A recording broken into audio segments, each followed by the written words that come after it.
Hello, welcome to the channel Why Stories. Enjoy watching. It took for Marlene to cross the last 5 meters before she was standing in front of the bank building. It looked monumental, with a modern finish mixed with elaborate moldings. In addition, majestic columns in front of the entrance resembled giants. Marlene took a deep breath and climbed the steps and found herself in a luxurious and beautifully furnished space. It should be noted that she looked somewhat poor. Not like a homeless person, but not stylish either. Young security guard Kuno immediately noticed her. He stood near the cashier's desk. Out of the corner of his eye, he took note of how the young lady looked and thought that she had simply got confused and entered the wrong door. What a surprise it was for him when Marlene herself approached him. "Excuse me, can you tell me how I can get to my safe deposit box?"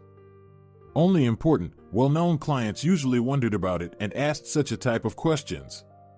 Frowning, Kuno looked her over once again and even doubted that a woman in such modest and cheap clothes could have anything stored in a box here. However, he couldn't dismiss her based solely on appearance. So, the security guard had no choice but to escort her to the bank manager. Guillermo Samaro was a stern and, at times, hot-tempered man. Greed and a passion for gambling prevailed in his character. Moreover, he often behaved uncivilized.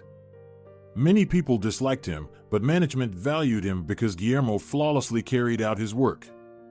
At least that's how he presented it. Furthermore, he accepted assignments that made other employees' blood in their veins run cold. He would visit addresses and recover debts from delinquent borrowers, employing his own elaborate methods. That's why he was treated this way in his team. However, despite the resentment and disapproving glances, the matter remained there. Kuno led Marlene to the manager's office and cautiously said, "Here. She seems to be looking for you, Guillermo Samaro. What do you want?" The manager asked sarcastically and with mockery in his voice. "I would like to access one of the safe deposit boxes," Marlene replied uncertainly and nervously. "Strange, but I've never seen you among the clients of our bank," Guillermo remarked. "I have the key." "It's the 12th box," Marlene replied, now more calmly. The manager raised his eyebrows as he was surprised that some beggar, and that's exactly what she looked like, had come to check on a safe deposit box. "Well, let's go," he gestured, inviting her into a specially secured room. Inside, they went through several security systems. Then Guillermo checked the numbering of the boxes and was slightly taken aback. "Well, it's an old deposit box. No one has approached it for many years." It could be suggested by his tone that the manager had never seen the true owner. "It's an inheritance from my mother." "Here's my key," Marlene added. "Great," Guillermo responded. This box had indeed been rented a long time ago, or the manager knew nothing about it. He had come to work here later. Starting as a simple guard, he had worked his way up to his current position. He helped open the box, but he didn't leave the room, even though he wasn't supposed to be present. However, Guillermo disregarded this rule and stayed. Marlene carefully opened the safe deposit box. Inside there was an intricately carved jewelry box. Such boxes were usually used to store sentimental items and even precious jewels. The manager couldn't help but feel an intense desire to catch a glimpse of what was inside the jewelry box. Ignoring all the prohibitions that existed in the bank regarding this matter, he approached closer and almost knocked Marlene off her feet. "Oh, I'm sorry, I'm a bit clumsy," Guillermo said, putting on an innocent face. "It's fine, I'm almost done." Marlene nodded and opened the jewelry box. There were gold treasures inside: earrings, rings, bracelets, chains, and necklaces. Marlene turned out to be the owner of a real treasure. Guillermo's mouth dropped open at the sight of such wealth. He barely refrained himself from whistling. Kuno, who was standing outside, couldn't see anything, so he had no idea what surprised the manager. He dutifully performed his job and didn't meddle in other people's affairs. At the same time, it was unclear where Marlene's mother could have obtained such wealth. Maria had worked as a cleaner her whole life, barely making ends meet with her daughter. They sometimes couldn't afford even the most basic things, let alone something expensive. At the bottom of the jewelry box, there was also a note, but Marlene decided to read it at home so as not to take up the bank employee's time. There was no end in manager's astonishment. Thoughts were running in his head at breakneck speed. Wow, what a pauper, a demure. But Marlene herself had no idea what awaited her in the safe deposit box. She was just as surprised as Guillermo. I should probably go, Marlene said with a trembling voice. Yes, of course, the manager nodded in response. At the same time, he had already formed a cunning plan in his mind.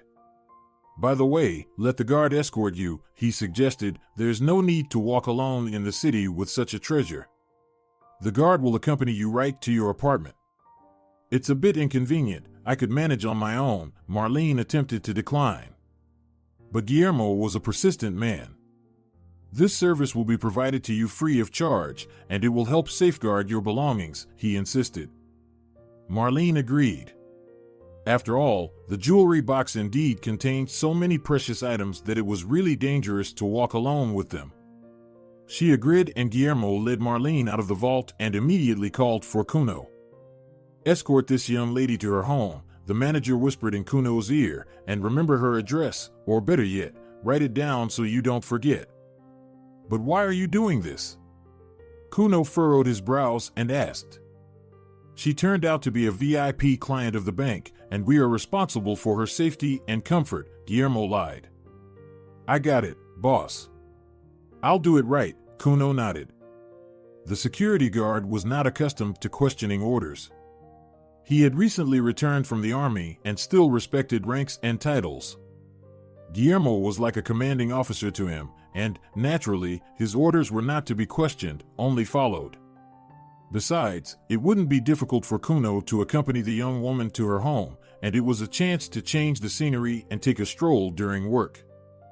Marlene was the first to leave the bank, while Kuno followed 5 minutes later.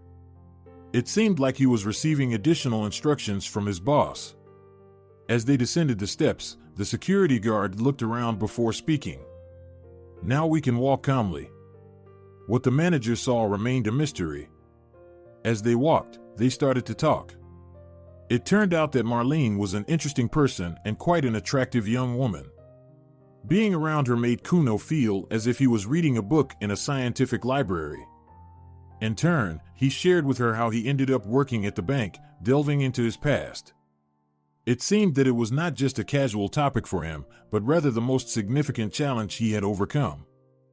Kuno was born and raised in a village, where he lived in a spacious house with his parents.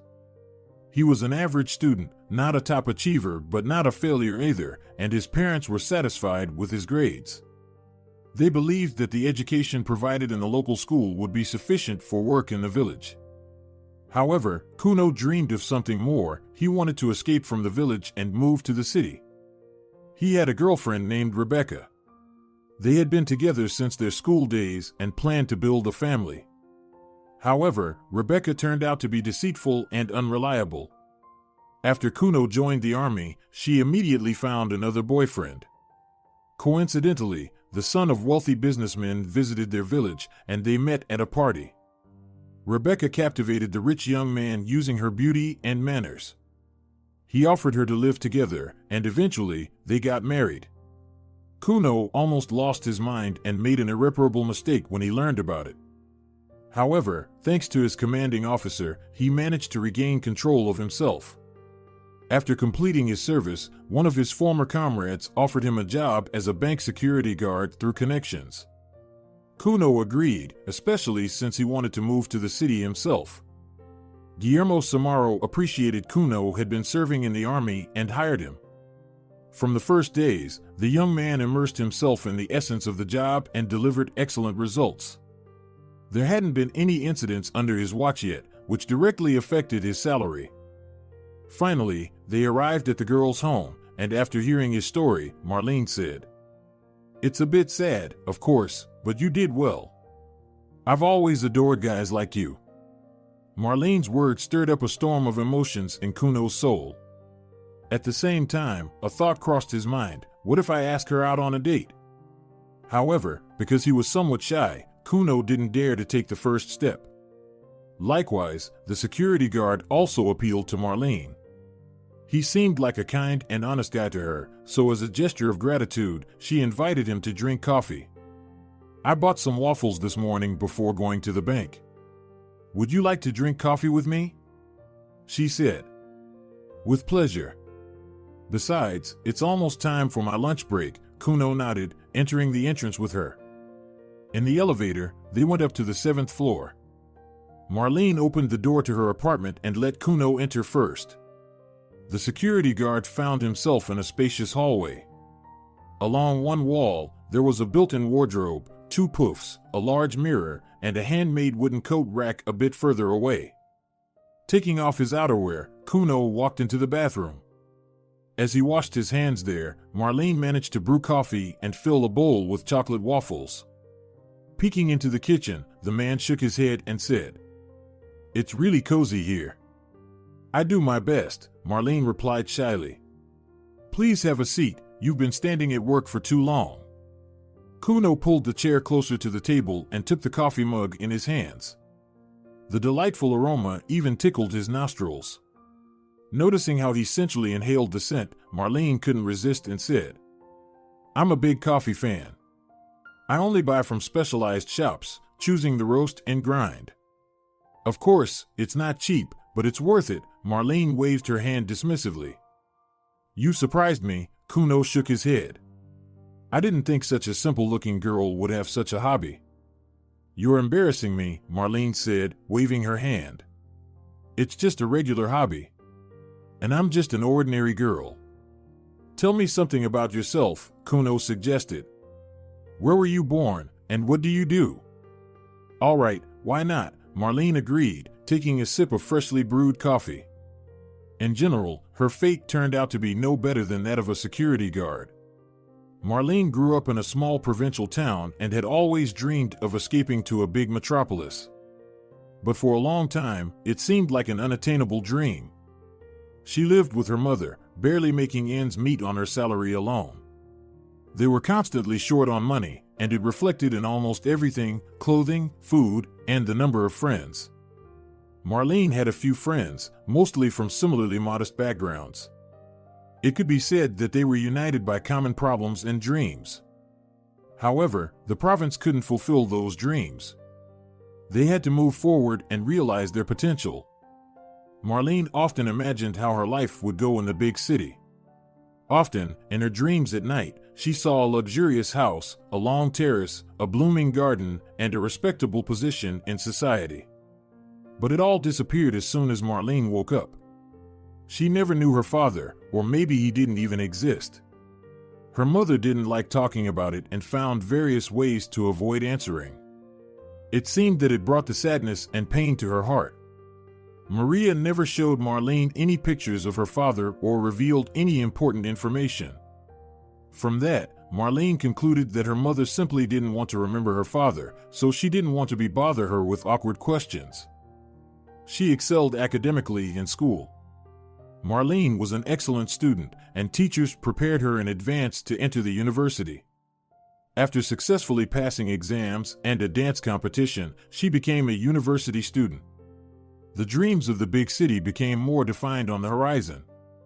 It seemed that there wasn't much left to reach out and touch her dreams, and her whole life could be just as she fantasized. Marlene even made a plan for how she would start conquering the metropolis. But she had to set it aside because her mother fell seriously ill. Maria went to the hospital, complaining on her headaches and fluctuating blood pressure. The doctors conducted tests and soon discovered she had an incurable disease. Marlene had to transfer to distance learning to be by her mother's side. She took charge of monitoring her mother's treatment and its effects. One day, while talking to the doctor, Marlene asked him directly, "What should we expect, doctor?" "I can't say for sure, Marlene, but we're doing everything we can," the doctor shrugged. "Are there no good medications?" Marlene asked tearfully. "My dear, if it was that simple, people would never die from diseases," the doctor sighed, patting her on the head. "The doctors did everything within their power, but they weren't wizards. Despite the timely treatment, Maria's condition worsened with each passing day. She increasingly fell into unconsciousness and could fail to recognize those around her. Marlene cared for her mother while realizing that her condition was dire. Soon, all hopes of the treatment being effective dimmed. One day, when Marlene brought chicken soup, her mother called her over and whispered softly, "I've made many mistakes in this life, but you shouldn't pay for them." "What are you talking about, Mom?" Marlene asked, leaning closer in confusion. "Don't interrupt." "It's difficult for me to speak," Maria continued. "You have a long path ahead of you, but I know you'll overcome it. And my gift will help you along the way." After that, her mother fell silent as if she had run out of words. Marlene waited for her to say what the gift was, but her mother stared at the ceiling and remained silent. Marlene didn't hear anything more from her that day. When she had the opportunity to consult with a doctor, she cautiously asked him, "What could that have meant, doctor?" "Most likely she has delusions," the doctor shrugged in response. But she spoke clearly, without any mistakes. Marlene insisted. "That sometimes happens. There are moments of clarity, and then the patient falls back into swoons," he explained. He was right, because after that day, Marlene couldn't have a normal conversation with her mother again. The woman didn't recognize her, she only shook her head and occasionally got depressed. There was nothing they could do about it, and the doctors didn't bother with unnecessary procedures. It seemed they had resigned themselves to the fact that Maria was gradually dying. They just didn't rush to inform her daughter. Maria changed right before Marlene's eyes. Her features sharpened, exposing her cheekbones and narrow chin.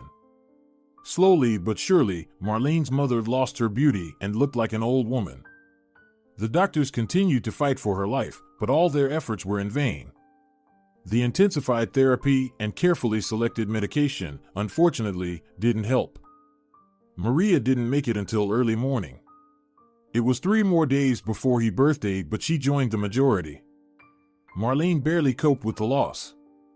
Family and friends supported her and helped with the funeral. During that time, she remained in a daze and couldn't believe until the end that her mother was gone. It was only after a couple of weeks that Marlene's state normalized and she began to return to reality. She had to keep living and, at the same time, address pressing matters. First and foremost, she needed to determine how to make ends meet, and she was still studying. She had 1 more year left, and Marlene had no intention of quitting her education. With difficulty, she managed to find a part-time job, although they didn't pay much, but at least it provided some income. 2 weeks later, a notary approached her and informed her that her mother had left a will. Marlene couldn't believe that her mother had prepared it in advance. At the same time, it was unclear what she had included in it. The notary answered that question by giving Marlene the number of the safe deposit box and a key. However, he didn't reveal what awaited her inside, claiming ignorance. The notary clearly knew the contents of the vault. He probably fulfilled Maria's will to surprise Marlene. She was on the verge of tears from excitement, but held back because she felt uncomfortable in front of the notary. However, the mysterious surprise turned out to appear just in time. After all, Marlene stood at a crossroads, and she urgently needed to make a decision. Her mother's will promised certain prospects. The only question was how far they could reach. Marlene didn't know that at the time, of course. However, what she discovered there completely changed her perception of her mother. It seemed she didn't know her well at all, only as much as her mother allowed. From this, it followed that her mother had something to hide all this time. "That's all my life story," Marlene shrugged and concluded. "As you can see, it's not very eventful or exciting." "My life isn't exciting either," Kuno replied. "Unless you count failed relationship, but I don't want to dwell on them anymore. It still brings sorrow and pain to my heart. I won't blame her, but I have nothing to blame myself for either. Betrayal is the worst thing a person can do." "I agree. I'm sure you'll find a good match for yourself," Marlene sympathized with him. "Thanks for the wonderful coffee, but I have to rush to work now." Kuno bid farewell to Marlene and left her apartment. Guillermo Samaro greeted him with a displeased face. What took you so long? But you yourself said she's our VIP client, and her safety is important to us. Kuno tried to justify himself to his boss. Yes, you're right. Did you write down the address as I asked?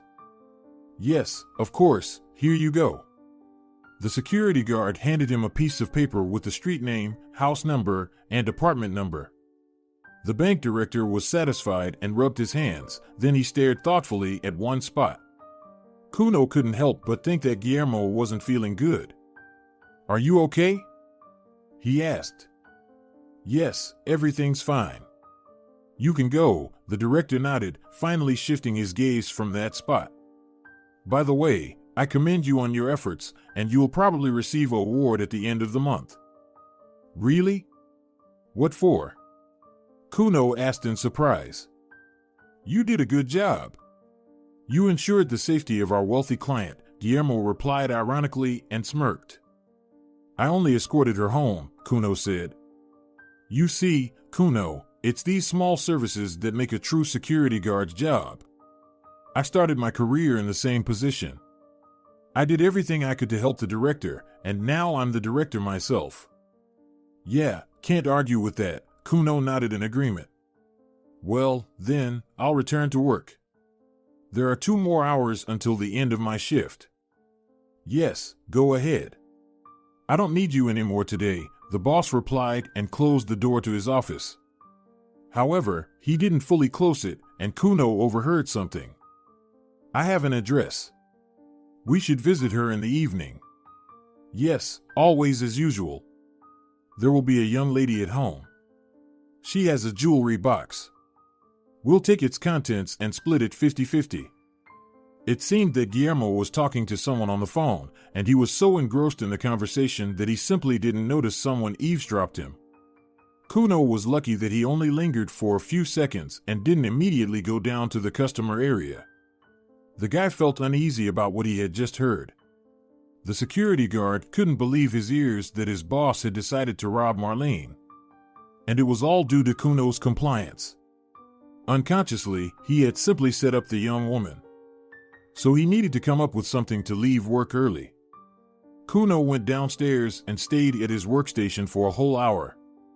He pondered his course of action, and when the right idea came to his mind, he went back up to his boss's office. Did you forget something? Guillermo asked. I suddenly got a stomachache, Kuno replied hesitantly. Can I go home? Strange.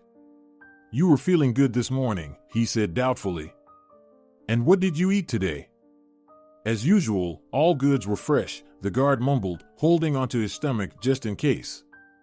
Oh, this girl treated me to coffee and waffles. Well, now it makes sense, Guillermo chuckled, naively assuming that his employee had been intoxicated. All right. Tell Emilio come to me. I'll instruct him to replace you. Okay, thanks, Kuno nodded and quickly left his office. In the customer area, he found his partner, explained the situation in a few words, and left the bank. He needed to stop by his place to arm himself and then hurry to Marlene's apartment. Kuno didn't know how many people would be there and what they would do. Perhaps they planned to simply rob Marlene by breaking into her apartment and tying her up, but things could take a different turn. Kuno couldn't allow that. The clock was ticking. Evening was approaching, and Guillermo's people could show up at Marlene's any moment now. At home, he retrieved special self-defense tools from his closet. He didn't have any weapons, and even if he did, Kuno wouldn't use them. He intended to rely on his physical strength. Prior to joining the army and during his service, Kuno had been actively involved in sports and was in excellent shape. Leaving his house, he hailed a taxi and gave the driver the address. There was heavy traffic at that time, and they were moving at a snail's pace. Kuno was noticeably nervous. He was afraid he would be late. Remembering everything Marlene had told him, he simply couldn't abandon her in such a situation, regardless of the fact that she was essentially a stranger to him. Kindness and responsibility guided his actions. So Kuno rushed to her aid, but now he had to deal with Guillermo's trusted men. He wouldn't resort to people he didn't trust, and if he made a call to someone, he was fully confident they wouldn't let him down. Lost in his thoughts, Kuno didn't notice as the taxi pulled up to Marlene's building. Paying for the ride, he got out of the car, but he didn't notice anything suspicious in the courtyard. He suddenly thought he was late, and Guillermo's men had already carried out their dark deed. However, his attention was drawn to a black SUV parked near the familiar entrance. The driver's side window was rolled down, and white smoke wafted out. It seemed someone was enjoying a harmful habit and wasn't paying attention to anything. Kuno took advantage of this oversight and stealthily approached the car. Melodic music emanated from inside. The sporty-looking driver not only smoked but also quietly hummed a tune. Smiling to himself, Kuno circumvented the vehicle, keeping low to the ground, and then sneaked into the entrance. Ignoring the elevator, he walked up to the 7th floor. It was quite there, as in the apartment. At least, no sounds were coming from inside. A strange feeling arose that the criminals had already dealt with Marlene. Without hesitating, Kuno rang the doorbell. He hoped that the thugs would answer, and he could pretend to be a neighbor. A few seconds later, someone started to open the door, and another athletic man appeared at the threshold. It seemed as if he was the driver's doppelganger or a remarkably similar person. Kuno reacted quickly and struck him twice. The man fell to the floor but managed to scream and attract attention. His partner was inside the apartment. The guard didn't hesitate and snatched Marlene from his grasp at the last moment. However, when they tried to leave, Kuno was shot in the shoulder. It was the same man whom he had struck upon entering. The guy grabbed his shoulder, enduring the excruciating pain, but didn't let go of Marlene. After a couple of minutes, they found themselves on the street, and only then did they call the police. Several cars, including an ambulance, arrived at the house. The gangsters were apprehended and taken to the station. Kuno was hospitalized, and according to the doctors, his health was not at risk. The bullet passed through and didn't affect any vital organs. Marlene, on the other hand, refused medical assistance because the criminals hadn't harmed her. Kuno had managed to protect her in time, although at the cost of his own injuries. Returning to the apartment, Marlene entered the bedroom and looked at the box on the table. First, he wanted to get rid of the inheritance from the past. After all, she had nearly died because of these treasures. At the same time, Marlene couldn't understand how her mother suddenly could possess such wealth. They had saved and lived on the edge of poverty their whole lives, yet the box with gold jewelry had been right under their noses. Marlene was overwhelmed by a strange feeling. It was as if her mother had intentionally hidden them to prevent their early use. However, this made no sense since there were times when they desperately needed money, and her mother could have sold something from those belongings, but she never did. This only fueled Marlene's suspicions further, and she even thought unwittingly that the precious items were stolen. But then, why hadn't her mother been arrested? All these thoughts swirled in her head without providing a clear and definite answer. Marlene had the impression that her mother's past was covered in fog. Living under the same roof, she had no idea what skeletons were hidden in the closet. However, her intuition told her that everything was part of a well-thought-out plan, and her mother followed each step. It just wasn't clear what Maria was striving for. If it was wealth, then she was going about it the wrong way. At least, all the pieces of the puzzle didn't fit together for Marlene at this moment. Taking out the note from the bottom of the box, which she hadn't had a chance to read, Marlene unfolded the sheet of paper. Instead of the expected text, she saw only an address and a phone number. Moreover, at the very end, her mother had written, "You can always ask them for help," in her own handwriting. What could it mean? Marlene didn't know. But most likely, her mother left her a clue in this way. She needed to urgently find those who lived at the specified address. Marlene didn't want to call in advance. After all, she didn't know whose phone number it was. What if it turned out to be a surprise that she would have been recovering for a long time? No, Marlene didn't want to take that risk. She had already had enough of an encounter with the gangsters. They had terrified her greatly, almost sending her to the afterlife. Armed with a map, Marlene set off on her journey the next day. The coordinates said that the desired address was located in a neighboring region. To save time and not to go on a public transport, she decided to spend money on a private car service. Her neighbor recommended a good company that wasn't too expensive. "Just make sure to mention that you know me," Eleonora instructed Marlene. "There's a driver named Emilio, and he'll take you there." "Thank you, Eleonora." "I don't know how to thank you," Marlene replied, feeling embarrassed. "It's nothing. Just find what's so important to you," Eleonora waved her hand. Marlene didn't hide from her that she intended to uncover the threads of her mother's past and hoped to put an end to the family secrets. She spent several hours on the road, carefully observing the passing buildings, trees, and bushes. It seemed like she was memorizing the route to be able to find her way back home without any mistakes. Finally, they arrived at the right place. It was a small town, but with elite houses. Perfect cleanliness prevailed around, and for a moment, Marlene thought she had crossed the border.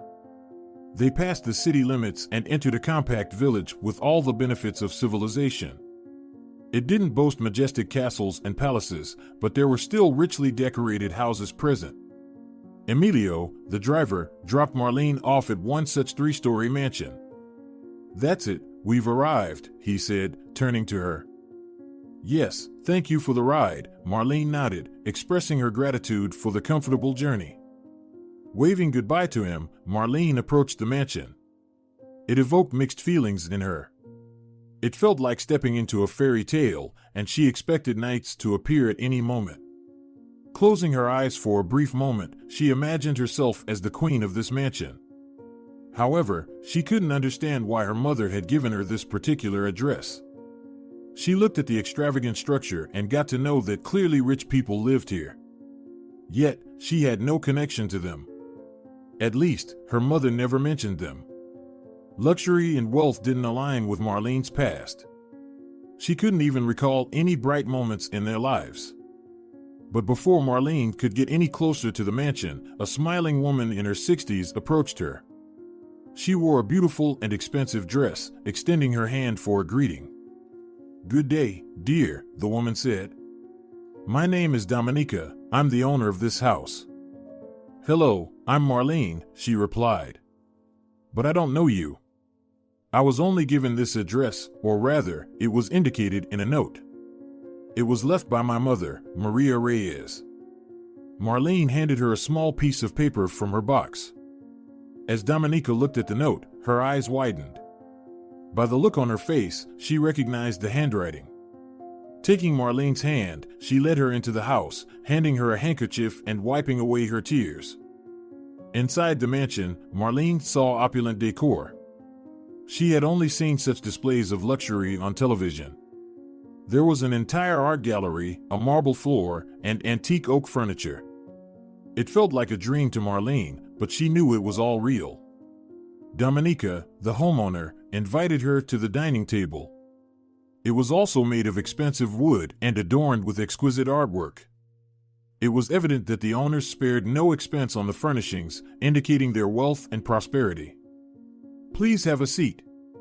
We have much to talk about," Dominica said, gesturing to a handcrafted chair.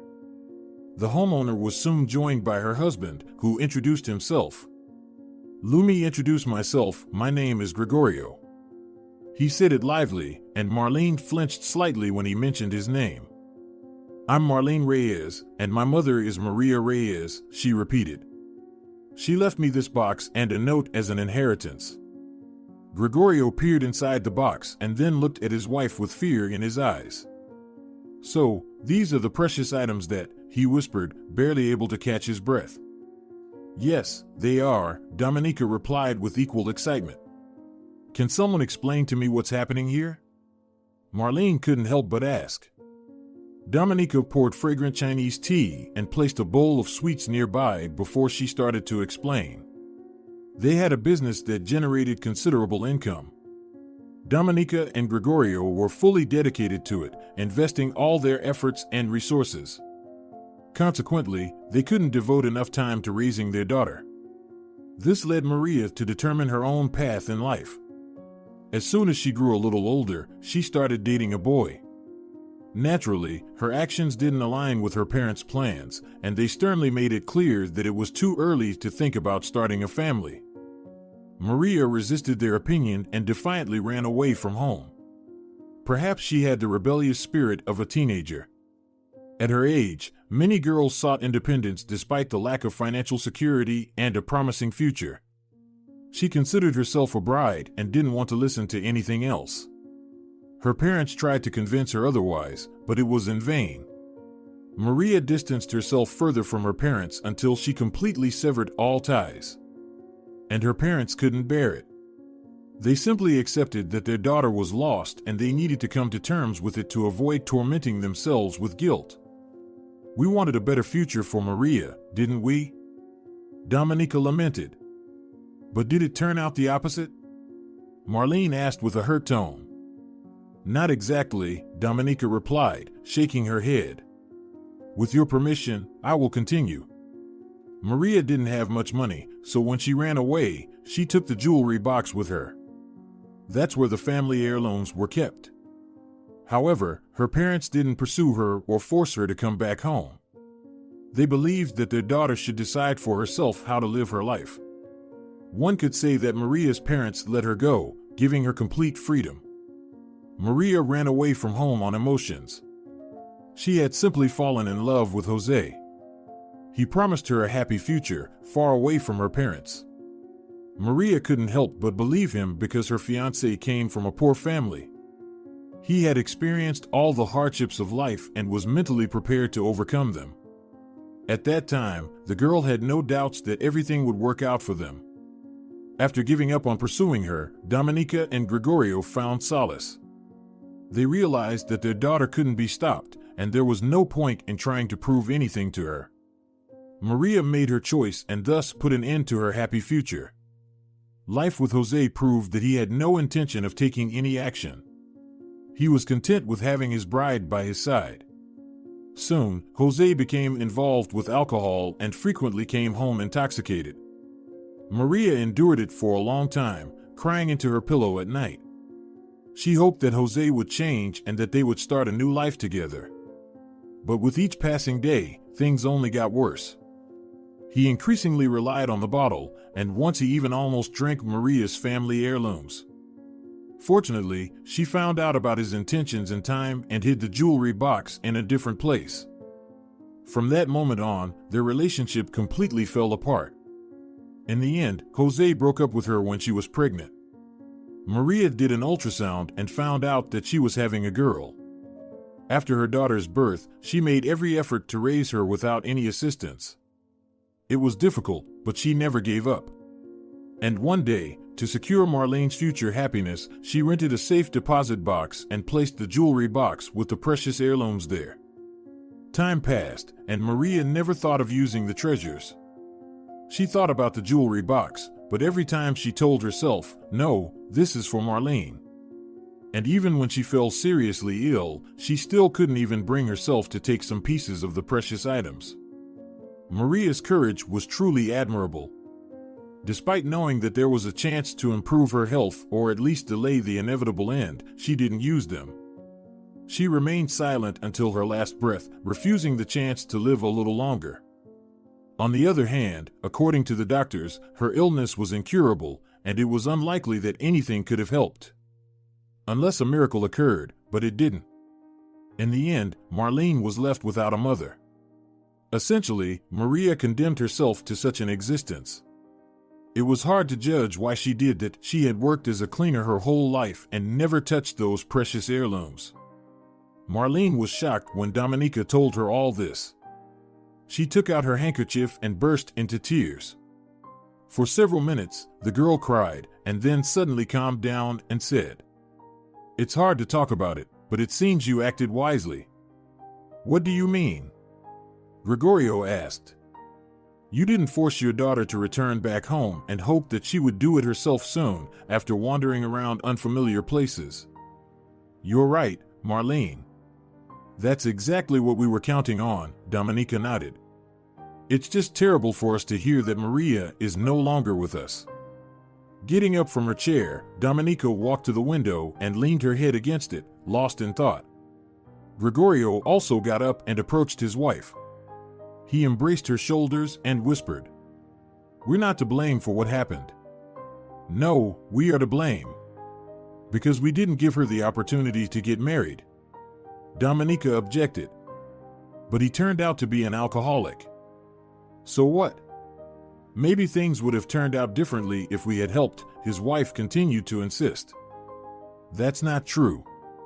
Their family would have fallen apart anyway, Gregorio tried to convince his spouse. Maybe you're right, Dominica finally agreed.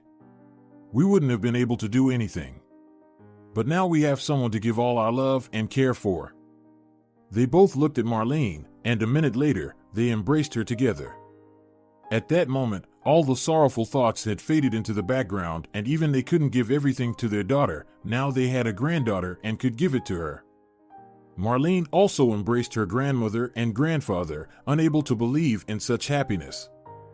"To be honest, I didn't expect that this is the inheritance my mother prepared for me," she said when they sat down at the table for lunch. "She knew what she was doing," Dominica replied. "What are you doing for a living?" "I'm finishing my studies at the university, and then I want to work in my field," Marlene confidently stated.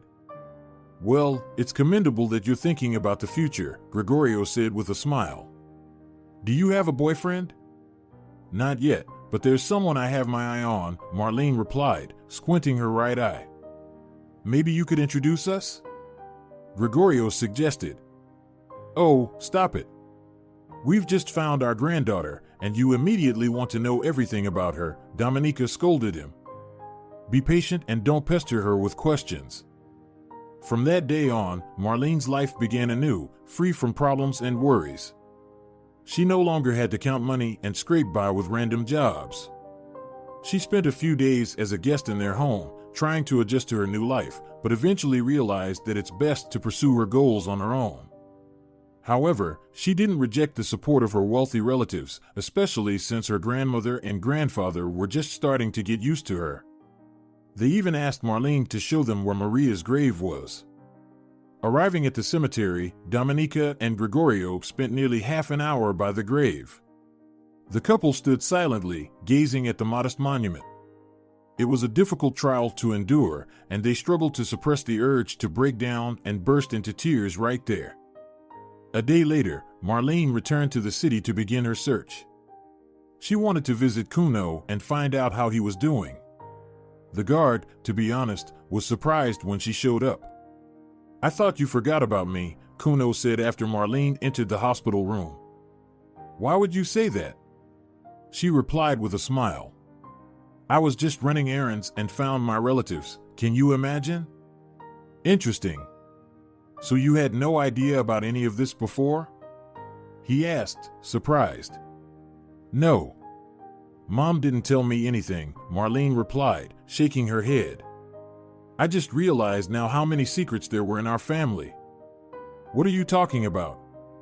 "Well, that Mom deliberately kept the truth hidden," Marlene answered. "It turns out we were living in complete poverty while having the means to have everything we needed." "So, is all this because of the jewelry from the safe deposit box?" Kuno asked with a smile. Not only that, Marlene waved her hand in response. She briefly told him about her trip to another city and didn't hide the fact that she was deeply shocked, especially by the fact that her mother's parents didn't try to find their daughter. She understood that they had their reasons, but logically, you couldn't abandon your own child in need. Marlene believed that pride was present both from her now grandparents' side and from her late mother's side. After listening to her story, Kuno presented his arguments. "I had a similar experience in my life. I also ran away from home once and spent several days in the woods. There was a hunter's cabin, and that's where I slept. I even cooked food over a fire. It turned out that my parents knew where I was right away but didn't come to get me. They decided to give me an opportunity to test myself." "So, do you mean that my grandparents," Marlene began her question but didn't finish it. "Yes, that's right. It seems they also wanted to test your mother's strength," Kuno concluded the logical chain. "Don't hold a grudge on them. After all, you don't really know what happened in their lives when their daughter ran away from home. Just in general terms. That's what they told me. Marlene shook her head. Well, that's why I advise you to accept everything as it is, Kuno suggested, summarizing the topic. I'm sorry, I completely forgot. What did the doctors say? They said they'll discharge me soon, but I'll have to stay in bed for another week, Kuno replied cheerfully. I'll come to see you every day if you want, Marlene whispered softly and looked into his eyes intently. I do want it, Kuno agreed. Marlene took care of him, juggling her studies and trips to the hospital. The wounds turned out to be painful, and the doctors recommended that he continue to stay in the hospital. After some time, Kuno's parents arrived. They were shocked to learn that their son had been injured. Son, why have you chosen this job? His mother sighed heavily. I like it, her son replied briefly and succinctly. Dad, at least say that it's my choice. I can't disagree with your mother that you chose a risky job, his father shook his head. I always thought you'd go work as a construction worker or something. Why would you think that? What makes you think I'd be a builder? Kuno reacted unhappily. Being a security guard can earn you a decent living. All right, son, I'm sorry. Why are we even arguing? Isabella adjusted the pillow under her son and ran her hand through his hair. It was evident that she was deeply concerned. And how could she not be? After all, she and her husband had almost lost their only son. And even though he was already independent, a grown man living on his own, he was still their beloved child. Tell me, did you suffer for good? The father asked with a heavy sigh. Well, Kuno hesitated with his answer. It wasn't directly related to my duties. I don't understand. Weren't you protecting the bank's security? The mother interjected. No. I saved a girl's life, Kuno replied, shaking his head. And who is she? Lorenzo asked. You'll find out soon. Marlene should be coming any minute now. Glancing at the clock, Kuno suggested they wait a little longer. True to his words, the hospital room door opened 5 minutes later, and Marlene stepped inside. She seemed a bit flustered when she saw unfamiliar faces. I guess I'll come back another time, she said. No, you're just in time, Kuno nodded and gestured for her to take a seat. I want to introduce you to someone. This is my father, Lorenzo, and this is my mother, Isabella. Pleased to meet you, Marlene, the girl responded. Well, son, you have good taste, the father remarked, raising his eyebrows. Just like me, isn't that right, dear? Don't attention to him, Marlene. You're a beautiful girl, and Kuno is just lucky to have you. Isabella waved her hand dismissively and embraced Marlene's shoulders. It seemed as though everything had already been decided for Marlene. On the other hand, she also felt a strong attraction to Kuno. She had liked him from the moment he escorted her home. But she wanted to get to know him better. However, on that day, Kuno had rushed back to work and hadn't asked for her phone number. After meeting Kuno's parents, there was no doubt in Marlene's mind that they would become a couple. Marlene scheduled her visits during Kuno's visiting hours so they could enjoy walks in the park located on the hospital grounds. There was a beautiful pond there, and they could feed the ducks. Kuno gladly tore small pieces of bread and tossed them to the birds. They swam closer, flapping their wings, gratefully accepting the treats. They were happy together. One could say that they had found each other with loving hearts. Marlene would melt in Kuno's embrace. When he hugged her, she didn't want to think about anything else. All their problems were behind them, and no one could harm them anymore. Marlene's grandparents decided not to take the jewelry box that her mother had left her as an inheritance. They believed it was her rightful property. After some time, Marlene's wealthy relatives also arrived. They were interested in the condition she had been living in. But it turned out that they met her future fiancé instead. They were very amazed with Kuno. He made a good impression.